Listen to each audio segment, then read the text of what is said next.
Good people, and we're working on the rewind to 89.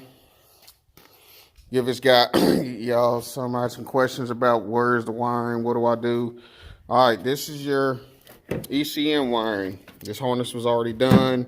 Somebody broke it down to, this is what you end up with. You got your tach, your AC switch, clutch relay, 12 volt for AC compressor. It doesn't have anything for the transmission because this is a 350 turbo transmission setup.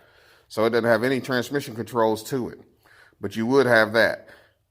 But the wires you need to look for on the wires that I use on the 89 or any others would be this wire here would feed your distributor.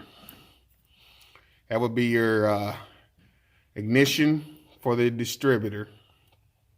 I used that wire, and then I went over and I tapped in right there. I tapped into the original fuel pump wire where the fuel pump's being fed, key on. That would be my signal wire from the ECM.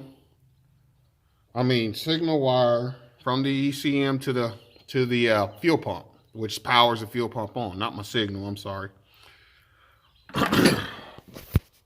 So that's what I use there. And then of course your grounds and your hots. There's a bunch of wires here you're not going to use. It's your oil sending unit wire. You got to find him, and then find your it's in here. Give me just a minute. You're going to want to find from your original harness, which would be this, is your temp sending unit wire for your temp control, which would be this. Your LS would come with this 2-wire setup, feeds the ECM. Well, you'd have to go, excuse me, you have to go and get a 3-wire setup from your LS1s. I use AC Delco. O'Reilly, I could give you a part number. I believe I can. Same color code.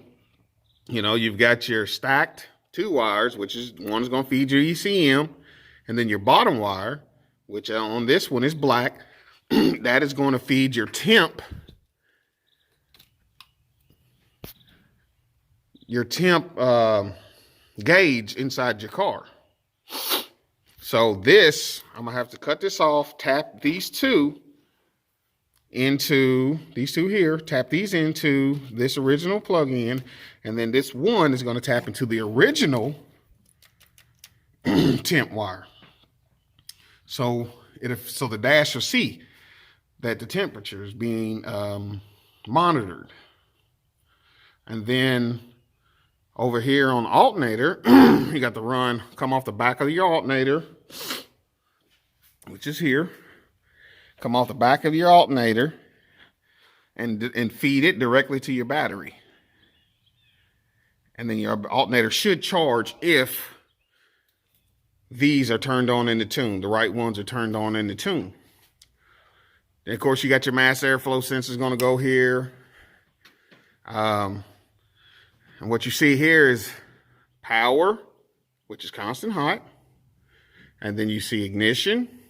And then you see fuel pump. And then there's a ground, which is already grounded to the back of the engine. And then it's important. Grounds are important. I come off the block with the ground to the battery. Then I come off the block with the ground to the frame.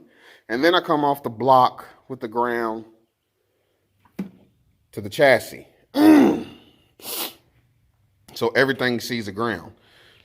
But that's in a nutshell what you're looking for to get your LS running for your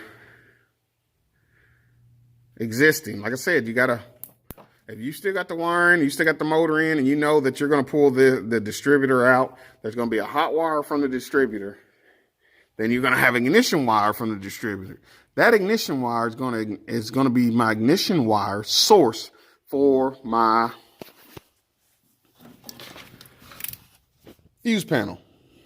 So that's how I'm doing that. That's how I'm feeding that.